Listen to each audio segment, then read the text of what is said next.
This is Studio 809.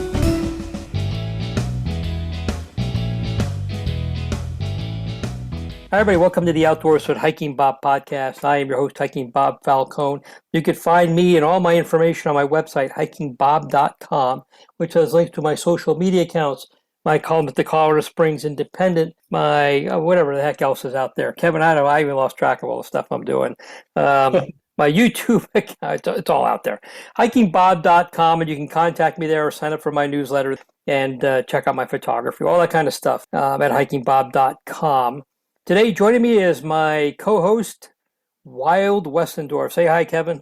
Hey, everyone. It's Kevin Wild Westendorf here. And you can find me on social media, Facebook, Instagram, and a little bit on Twitter at Wild Westendorf. And you can find me at my website, which is www.wildwestendorf.com. Excellent. And thanks, Kevin, for being on. Last couple of episodes, we touched on that you were applying for a permit. You and a couple of friends are applying for a permit to hike up Mt Whitney in California, which is a 14er. And I think I don't know if it's the only 14er in the continental U.S. outside of Colorado. You would know that. But in any case, the good news is you got the permit. So you are going to go climb Mt Whitney. So tell us about a couple of questions I have for you. One is when that's going to happen. B, what it takes to get a permit. What'd you have to do to go through that? And then next up, what you're going to do to get ready for that trip. What kind of planning and prep are you going to do for that trip? So take it away from there. All right, sounds good. So the hike is planned for June 26th, which should be at a decent time where there's not going to be a massive amount of snow still left up there and ice. And what it involves in order to get a permit is they do it by a lottery. Some parks and groups do a permit to where it's first come, first serve, but I think this process makes it more fair. And so you sign up for a range of dates, and you can pick up to 15 days. So we picked the last 15 days of June. Some people will pick a few days in May, a few days in June, a few days in July. And we just decided to just go for that range in June because that works best with our jobs and such too. And we submitted the application early March. And the lottery results were posted on March 24th. I got the email at 3:00 in the morning. I literally just woke up to use the restroom just minutes after I got the email. So I was like, oh yeah, I checked my phone and bam, the email was there. We won the permits. I was very, very, very excited because only 30% of people who apply for a permit win one. So we all felt extremely lucky. And then that's when I could finally actually start planning. And I'm such a planner for these trips. So it was killing me waiting like 3 weeks to find out what the actual day was. And since then, we've just been brainstorming ideas and such. And I was actually already planning on a week-long trip in the first week of June, which is my annual Memorial Day week road trip that I do. And so that's obviously not going to happen because I don't think my work would be too happy if I take the first week of June off and the last week of June off. How mad can they get, Kevin? Come on. Yeah. And I have two questions for you real quick. One question is, how high is Mount Whitney for people who aren't familiar with it? Oh, yes. So it is 14,505 feet. And is it the only 14er in the lower 48 outside of Colorado? Let me look it up here. And while you're looking that up, I have one more question for you. How many days is the permit good for? Is it like you have to be up and down in one day? Is it for 3 days? I know you said you put in for like 15 days, but is the permit for 15 days or how's that work? Oh, so the permit we applied for, you can apply for a day pass, which is good from midnight to midnight, or you can apply for an overnight pass. And we applied for an overnight pass because most people who do the day pass, it's about a 22-mile round trip hike. Oh, wow. They will start at like 1:30 or 2 in the morning to get out there, hopefully make it by summit or for sunrise. and come back down. And me and my two friends have done hikes like that in the past. So we know we're able to, but we wanted to do an overnight instead, just so we could hike up to an alpine lake, set up camp, and just relax, enjoy ourselves. Then not have to get up so early the next morning, hike a few miles to the summit, watch the sunrise. But I did look it up, and actually I was surprised about this. So Colorado has 53 14ers, California has 12, and Washington has 2. No idea. I had no idea either. I thought California had Mount Whitney and maybe 1 or 2 others. I did not know there were any in Washington too. And of course, in Alaska, we don't really count that state because they have a bunch of mountains that are way higher than 14,000 feet. Right. Now, wait a minute. This is Colorado. We own the 14ers, damn it. Nobody else can. Yeah, it's our thing. But to put it in perspective, Mount Whitney is 14,505 feet, which is only 66 feet higher than the highest mountain in Colorado and the entire Rockies, which is Mount Elbert, which is 14,439 feet. And when you compare it to Pikes Peak, it is 390 feet higher. So it's really not that much different than a 14er here. Yeah, it's a little bit higher than Pikes Peak, and just barely higher than Albert, but it's going to be the same type of environment despite being 800 miles away. And when you think about it, though, 66 feet that's the equivalent of almost a 7-story building. So when you're climbing at 14,000 feet, 66 feet, that's 66 feet. That's like getting up to the top of Mount Elbert and climbing up a 7-story building. So I guess when you get up, I mean, on one hand, it's not a lot, but on the other hand, when you're climbing it, it could be kind of significant. I don't know. And at that mileage, it's almost like hiking Pikes Peak. Yeah, on paper, Pikes Peak is a bigger beast of a mountain in terms of mileage and elevation gain. Because if I remember right, it's a little over 7,000 feet of elevation gain from when you started Manitou Springs on Bar Trail to the very top. Where Mount Whitney, it's 6,500 feet of elevation gain, but that's because you're starting at a much higher point. And from the topo map, it looks like the elevation gain across the trail is very gradual, which is about the same as Pikes Peak too. Except for the first few miles of Bar Trail, it flattens out and it's a really gentle climb. It's just when you're above the tree line, that's when the oxygen starts getting very, very little or low. And that's even with my experience in health and fitness and everything, that like I always start to feel it when I'm above the trees. Like just each breath doesn't work as well as they do when you're in the trees and lower. Well, if it was easy, anybody could do it, Kevin. So that's why you're doing it. Yeah, because it's not easy. So I'm sorry, I didn't mean to interrupt you. You were going into the logistics and planning on this. Oh yeah. So now that we got a date. So I totally missed the first step. The very first step is you want to make sure if you don't want to do a thing like this alone, you got to find someone or a couple people who can stand being around you for more than a few hours. That's the very first step. That's very, very important. So this may not turn out so well. Is that what you're saying? But the friends I'm going with are great friends. They are wonderful people. And they are the ones who asked me to join them. So I'm very flattered. I'm extremely honored. They have it planned because of other obligations. They're flying out to Vegas, and from Vegas to the town of Lone Pine, which is right near where the trail starts, it's about a 3-hour drive. And you actually drive through the northern portion of Death Valley to get there. A lot of people don't know this, but it's less than 85 miles between Mount Whitney, which is the highest point in the 48 states. I guess the 49 states, if you include Hawaii too. And then the lowest point in the 48 states is in Death Valley in Badwater Basin, and it's less than 85 miles. That's incredible to me. And that lowest point in Death Valley is below sea level. Yeah, it's 200 and it's negative 230 something feet below sea level. So we're talking a significant difference here.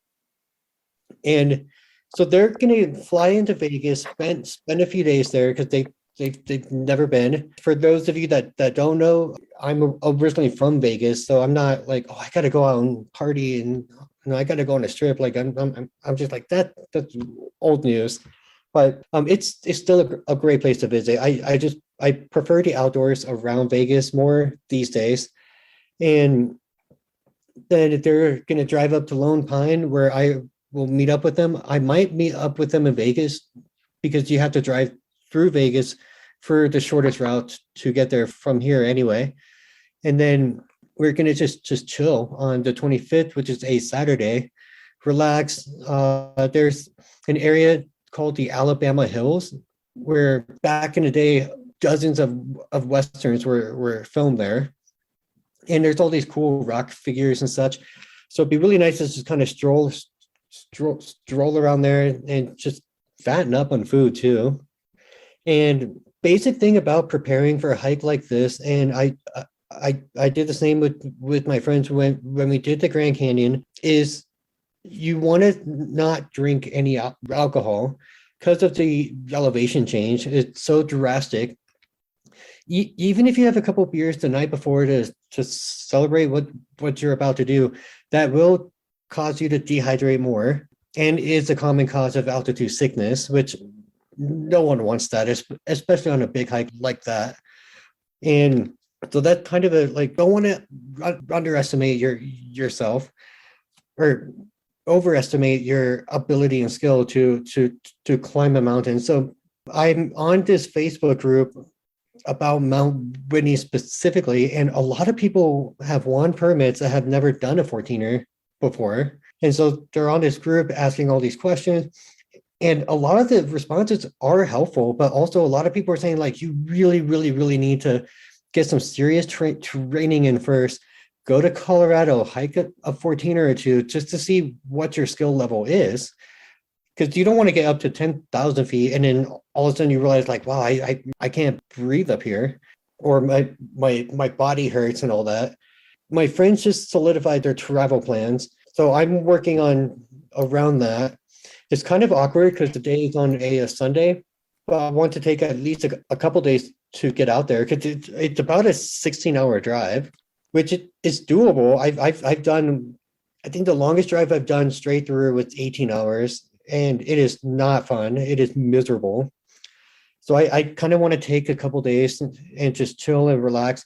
But what's nice is I'm going to take the following week off to give me time to get back. But also I want to stop at some places I've never been to. Some things on the list are Great Basin National Park, which is the only national park in Nevada. Then I can kind of take a detour to go to northern Utah, which I've never been. I know the southern part of Utah extremely well. So it'd be cool to see what's up there and just take my time and enjoy the drive back and then get here with a couple days to spare so I can relax and tell everyone my story of the trip. I'm very, very excited about this. I felt like I haven't had a large adventure like this since 2019. And since then, I've done my road trips and such, but to do such a huge hike, I think the last time I did that was Grand Teton in 2019. So it's really exciting to have something big like that to look forward to. I think this is great. You know, it is a little concerning to hear that a lot of people get these permits and they've never done a 14er before. I mean, we talk a lot here about people come to Colorado and do that. And how concerning that is. But here we've got, I mean, Pikes Peak is 26-mile round trip hike, but you can arrange to get driven down from the top if you arrange. So at least there's a road to do it. So you can do it just enough. And there are a number of 14ers that are round trip 4 to 6 miles that you can do that are not nearly as long. So of course, anytime you hear that somebody's going to do Mount Whitney, 14,500 some odd feet, and has never done a 14er before, the advice they're getting to go do something else is a great idea. Even if they came here, for example, came to Colorado Springs and started off by doing the Dixon Trail, which is, Oh, 14 miles round trip, and it's barely 9,000 feet. But I've always told people that if you don't have time or the ability to do a 14er, the Dixon Trail gives you somewhat of an example of what it's a long hike. You have to hike 3.5 miles to get to the trailhead. Then you start going up there. You get an idea of what elevation gain is like. Oh, I don't think you and I have done it, Kevin. I don't think any part of the Dixon Trail is difficult. It is just a long day's hiking, and you don't have the luxury of spending the night up there. So it is a little concerning that there are a lot of people doing this. I just did a Google search of rescues on Mount Whitney, and it is a long list oh, of man. of people who have had to be rescued, a lot of times by helicopter off of Mount Whitney, which is, I guess, not a surprise. Do you know how many permits they give for a given day? Do you have any idea? Is it 10? Is Oh, it 50? Is it 100? I I don't know. I think for overnight per day is 60. Okay. And then for day pass, I believe it's 100 per day. Wow.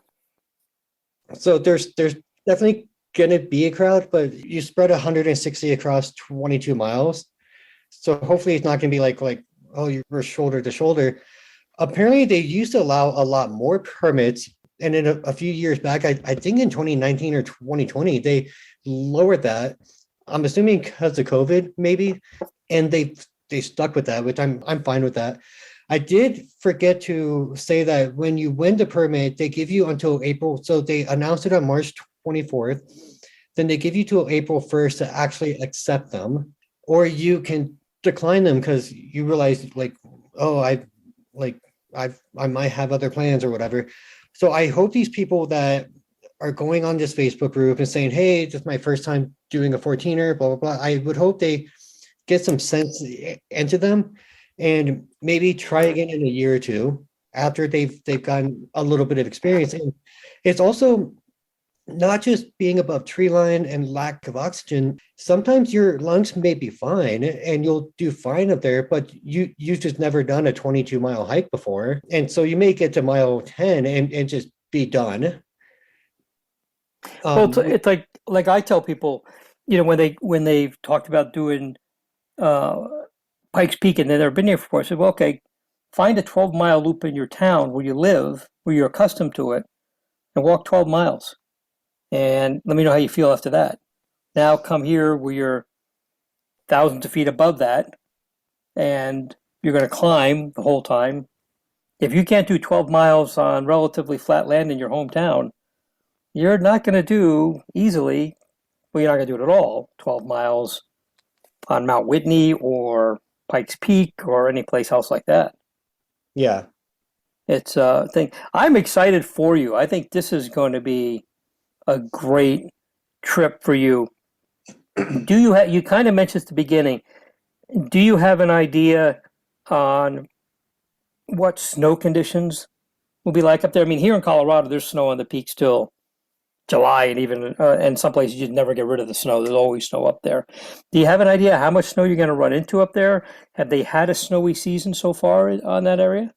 They have, and from what I've read from trip reports in the past few years, by late June, it's totally doable. You might have some pockets of deeper snow or some stretches of ice. So they do advise to bring spikes to put on your shoes. But I haven't seen anything about snowshoes or anything like that. But if you go in like May, then yeah, you definitely need snowshoes. It's definitely going to be snow the majority of the way there. So I'm hopeful that we won't have to deal with a whole lot. And if we do, I've got spikes. They're not crampon size, but they're just a little bit smaller, and they do a amazing in ice. But you definitely don't want to bring a basic pair of yak tracks that you bought for $20, because those are just those are not going to last on a hike that long. If it's all ice, I mean. Yeah. But yeah, I think by that time it should be fine. really. Cool. Well, we're gonna revisit this couple more times before you go, and we'll check on how your preparation for this goes. I imagine equipment-wise, you've probably got everything you need. And the You've only thing I need to get is it's a proper sleeping pad.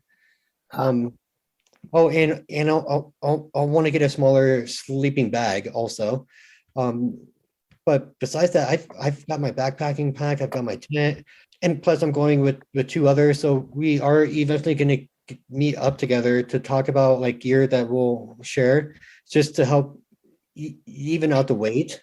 Like my two friends are going to share a tent. I'm going to be in mine. So maybe one of them could take a few things off my back if they're not going to carry the tent, since the other one is. And it's that stuff. And all the things that go into it that a lot of people who probably on that forum, on that Facebook page, don't think about till they ask. yeah, Is how to do this. But it's good that you're asking those questions, and I'm sure that you're probably helping people too with providing some answers with your experience. Like I said, not necessarily doing Mount Whitney, obviously, but doing 14ers here in Colorado and spending your time here at at these altitudes and stuff. It's an exciting trip. I can't wait to see I can't wait to see how this goes for you. Your friends, I guess they've done similar things. They've done 14ers and they're well seasoned and all this stuff. so I'm not sure if I mentioned this on the podcast, but for most of the month of December, just past December, I was actually house sitting for them because they were hiking in Africa to the top of Mount Kilimanjaro. So Okay. yeah, so they're fine. This is not going to be an issue for them. Yeah. Like except on that mountain, which I know you've had Mandy on the show before, and she talked in depth about that experience. But they also had like an entire group of guides who would bring up a kitchen and all the tents and supplies and stuff. So we're gonna have to carry a bit more weight on our backs for this trip, but it's also not a 19,000 foot peak either. And it's one night. Yeah. So, and which will be nice. So what people tend to do, you reserve a spot on your permit at one of the many campsites. And I believe we are staying at there's two really big ones that everyone likes to camp at because they're right next to lakes. And I believe we're staying at the higher elevation lake, which I'm forgetting the name of it, like Conscious Lake or something like that. And a lot of people like to hike there because it's scenic and it's a water source. So what most people do, they will go up there, set up camp, and then they don't have all that extra weight on their backs when they go up to the summit. Some people will do the summit that day and come back down and enjoy dinner and then sleep in and then hike down the next day. Or they'll just get up early the next day to get to the summit for a sunrise hike. And that's what I was going to ask you. So are you planning on spending the night at the lake and then going up and then making the whole trip back down in one day? Yeah. And how far is it from the lake to the actual summit when you get up there? Is it a think relatively short distance? 2.5 miles or something like that. Okay. So Yeah. it's not like you're halfway up and you got to go still a long ways. Yeah. You're almost there. Cool. Well, excited for you. Excited that you got the permit. Can't wait to see how you do with the trip planning. Like I said, I think you're going to do fine with that. Obviously, you've done this before. But more importantly, I can't wait when you get back to talk to you and hear about how your trip went. And I'm sure you're going to have plenty of good pictures and good stories to tell. Oh, and I'm about definitely this. going to, on my drive back, I'm definitely going to stop by in Death Valley because you drive through the northern part of the park anyway. I'm going to take a detour so I can just get a picture of me standing at Badwater Basin. Mm-hmm. It's like, yep, in a span of 2 days, I went from the highest point to the lowest point. That's going to be very cool. I can't wait for all this to happen. Anyway, excellent. Well, keep us informed on how you're doing and when you get up there. We have a couple other things we wanted to talk about today. An announcement came out last week by the city public information office, Colorado Springs Public Information Office, about the road project in North Cheyenne Canyon, which, as we know, has been going on for a long time. And for those not familiar with it, you cannot drive the paved road in North Cheyenne Canyon because the Public Works Department is doing a major project replacing 3 of the very old bridges in the park. They were narrow. They could barely hold the weight of trash trucks and fire trucks. And and that's important not only because it's a park, but also because there is a community at the top of North Cheyenne Canyon Park. So people live there, so they need protection and they need services. Not only are they making the bridges more modern and stronger, but they're making them wider so they can handle, the width of these big apparatus and cars going in both directions and all these kind of things. So the project was initially supposed to be done, I believe, on May 22nd. They did announce that it's been delayed a few days till May 31st. Okay, things happen. I don't think anybody's shocked that it's a couple days delayed. But it didn't take long for, the rumor mill started working that the project was going to take longer. That's not true. It's going to be June or maybe even July, and it's going to impact the tourist season. And the press release said May 31st. The rumor mill started running around saying June, July. So I did what a good journalist would do. I called and started asking some questions about what does that date mean, because it started to strike me as there's a lot of moving parts to this project. Part one was they had to remove the bridges. Then they had to go and drive pilings and pour footers, and new girders had to go in. And then they had to pour the deck and put decking on. Then there's these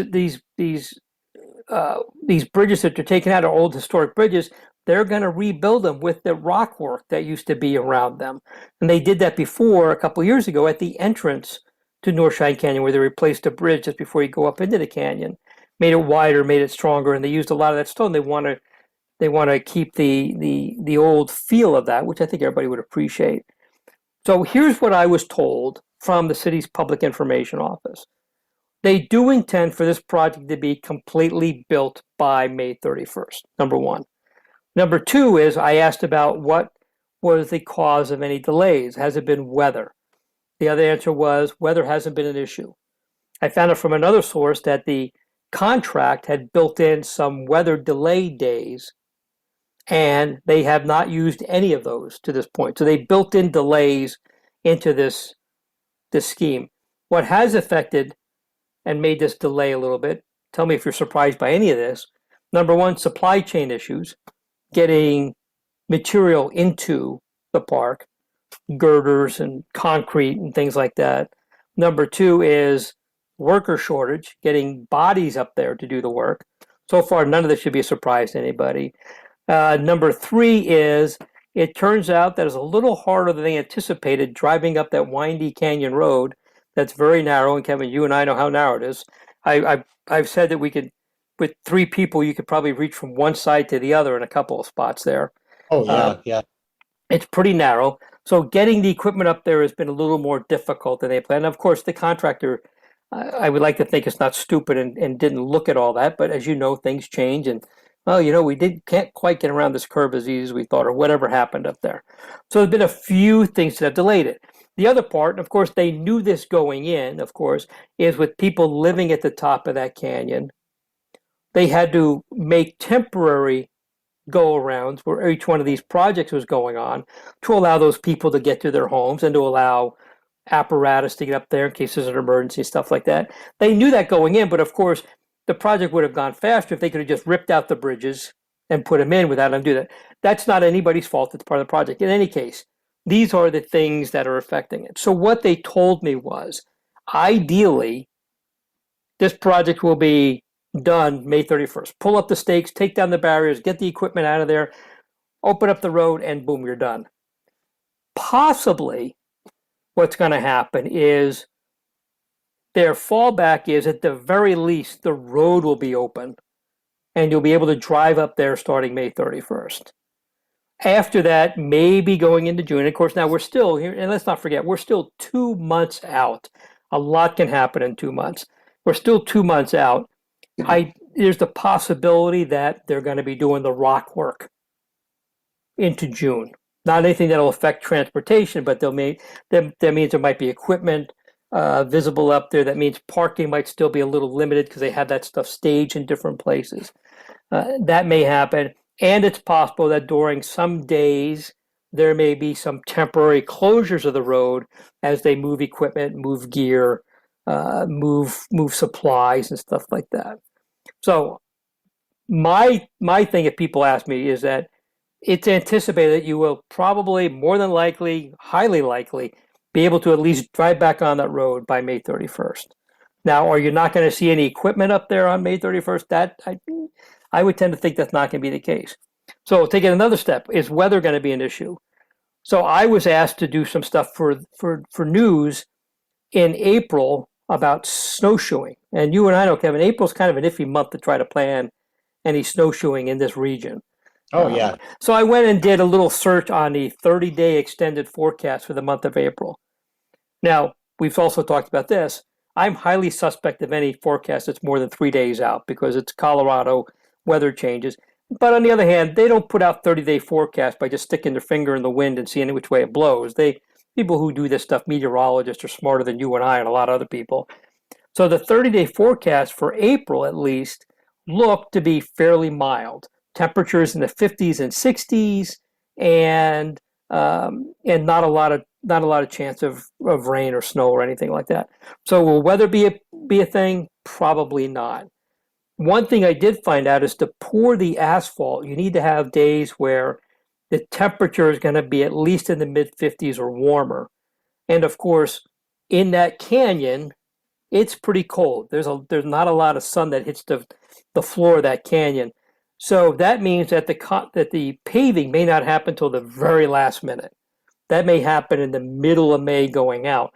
So that could affect things a little bit. But again, they knew all that going in. They had planned for all that stuff going in. So I think hopefully this will put somewhat of a squash on some of the rumors running around out there. I guess the thing boils down to what's the definition of done? They said it'll be done by or completed by May 31st. I think the definition of completed, for me, I'll be happy if completed means we can drive on the road by May 31st and the rest of the stuff might take a couple more weeks. The only thing that will disappoint me is May 31st comes around and it's still not open. Then, of course, I'll be disappointed. You'll be disappointed. A lot of people be disappointed about it. But I think that's the word that I'm getting on that project. I was up there this past weekend.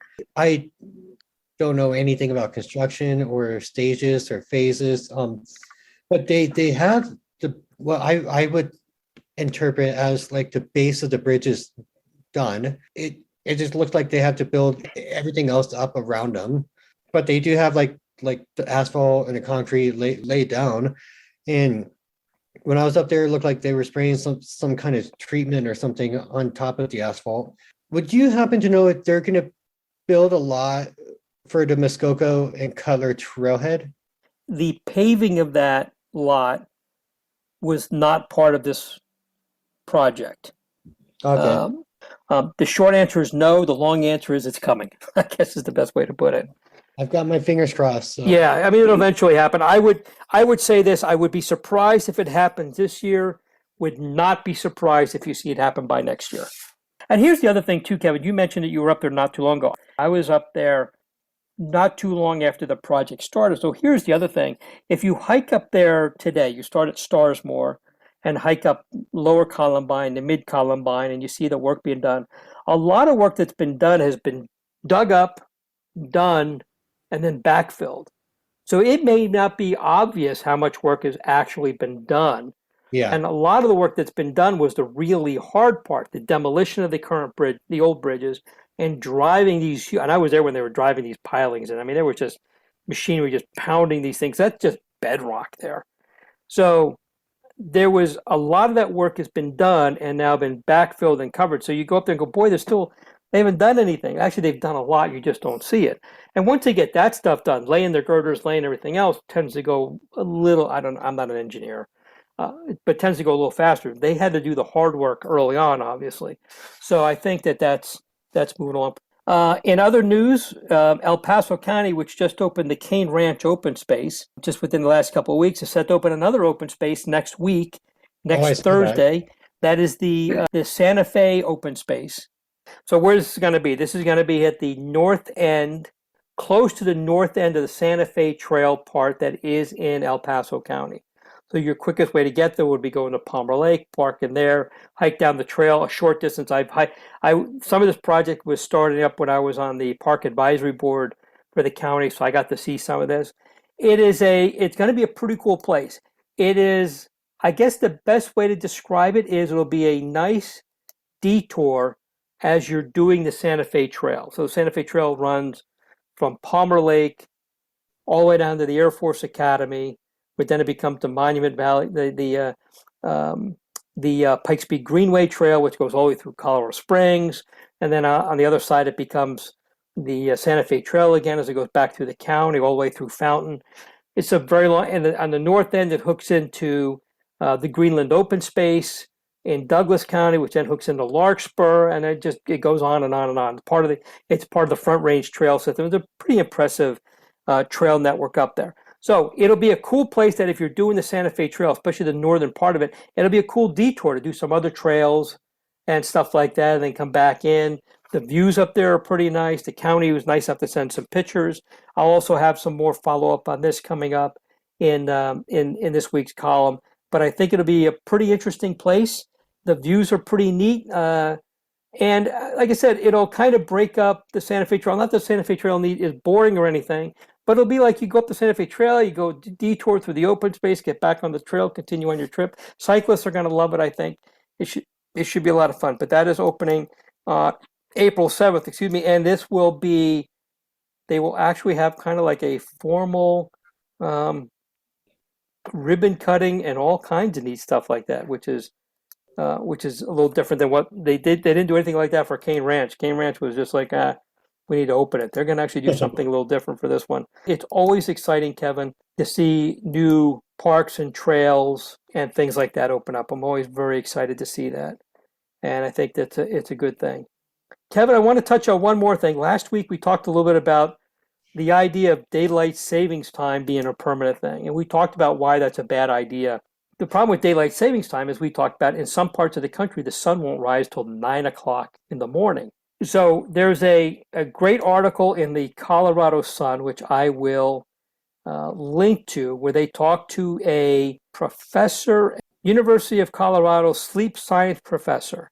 He's the head of the university's sleep and chronology lab, about why, if we go one way or the other, that going to daylight savings time is a bad idea. Because if you wake up at a certain time, say you wake up at 7 o'clock in the morning to go to work, if in the days when the sun rises the latest, you might wake up like a half hour before the sun comes up.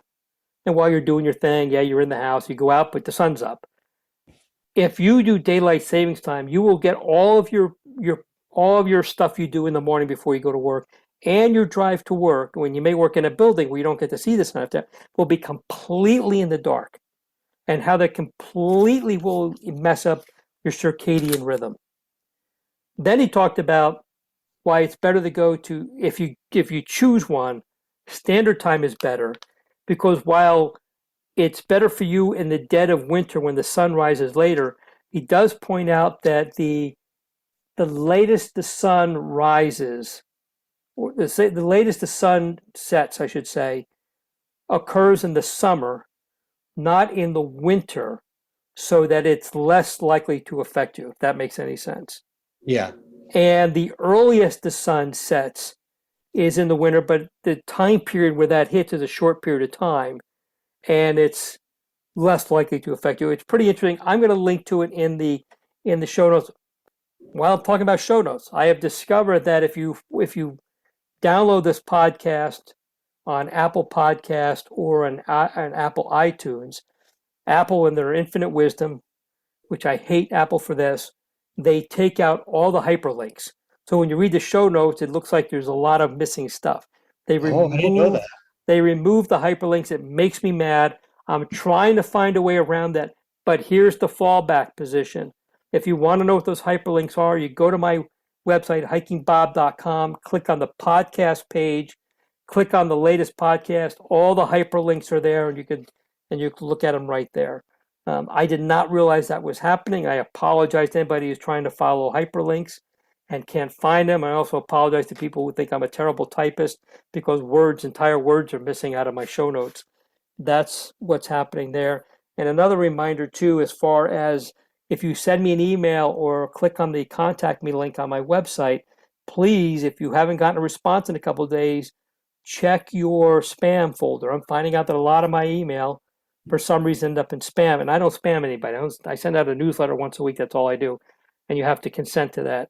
And even people who I am on their contact list and I am replying to their email, my emails are still ended up in spam, which is just completely blows my mind on how that stuff works. So, but do that. So, a couple of things there. So, you got to have a lot of neat information in this podcast, with this podcast. Kevin, I think I might have gotten everything there. Did you have anything else you wanted to talk about? You did a couple of hikes this weekend? Yeah, I did a quick hike through Cheyenne Canyon from Lower Columbine up to Mount Cutler on Friday because I got off work early. And then Saturday, I did a hike up to Iron Mountain in Manitou Springs. And Sunday, I finally hiked every inch of the trails in Aiken Canyon Reserve because I'd never gone all the way into the canyon with that one trail that splits off. Really, really cool. It was just a lot of fun. The trail was hard to follow at points, so it was kind of like I was exploring. And at the very end, there's remains of a few cabins out there, so that was really, really cool. I'm not sure why anyone would set up camp out there because it seems really out of the way, and I'm not sure there's like an old mining road nearby that is not there anymore or why. But yeah, it's really cool though. My recollection at the end of that trail, and actually it goes from the private property because Aiken Canyon is owned by the Nature Conservancy, but is open to the public. And then from there it goes to the Forest Service, and my recollection of it, that's a kind of a tight, dark canyon where that trail ends. Am I recalling that?